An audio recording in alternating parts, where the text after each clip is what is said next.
कल्पना कीजिए, आपने सालों की मेहनत से जनसंख्या कंट्रोल किया, परिवार नियोजन पर जोर दिया, लेकिन अब वोट की ताकत कम हो जाए। ये डर तमिलनाडु, तेलंगाना, केरल जैसे दक्षिणी राज्यों में फैल रहा है। 2026 के परिसीमन के साथ लोकसभा की सीटें 543 से बढ़कर 816 से 850 तक हो सकती हैं। केंद्र सरकार इसे महिला आरक्षण को जल्द लागू करने पर जोर दे रही है, लेकिन विपक्ष और दक्षिणी सीएम इसे उत्तर के पक्ष में अन्याय बता रहे हैं, क्योंकि 2029 के चुनाव से पहले ये बदलाव भारत के फेडरल स्ट्रक्चर को रीशेप कर सकता है। रिपोर्ट्स के मुताबिक जनसंख्या आधारित बढ़ोतरी से यूपी, बिहार जैसे राज्य फायदे में रहेंगे, लेकिन दक्षिण की सफल फैमिली प्लानिंग सजा बन सकती है।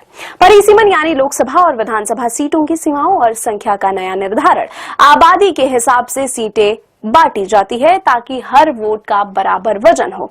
अभी फ्रिज 1971 की जनगणना पर आधारित है। अब 2011 सेंसस या नई जनगणना के आधार पर सीटें बढ़ाने का प्रस्ताव है।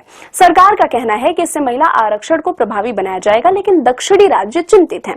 उनकी आबादी कम बढ़ी है तो राजनीतिक प्रतिनिधित्व भी घट सकता है। तमिलनाडु के सीएम एम.के. स्टालिन ने मंगलवार को साफ चेतावनी दी, अगर परिसीमन की से दक्षिण की तुलना में उत्तर की राजनीतिक शक्ति असंगत बढ़ाई गई तो बड़े आंदोलन होंगे। एक्स पर पोस्ट किए गए वीडियो में स्टालिन ने 1950 से 60 के डीएमके आंदोलनों की याद दिलाई।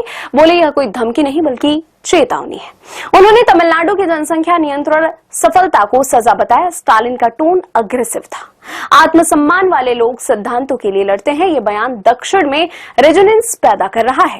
कांग्रेस संसदीय दल के चेयरपर्सन सोनिया गांधी ने सोमवार को कहा कि संसद के विशेष सत्र में बिल लाने का असली मकसद परिसीमन है, महिला आरक्षण नहीं। उन्होंने इसे अत्यंत खतरनाक और संविधान पर हमला बताया है। यह विवाद 2029 चुनाव से पहले भारत की राजनीति को रीडिफाइन कर सकता है।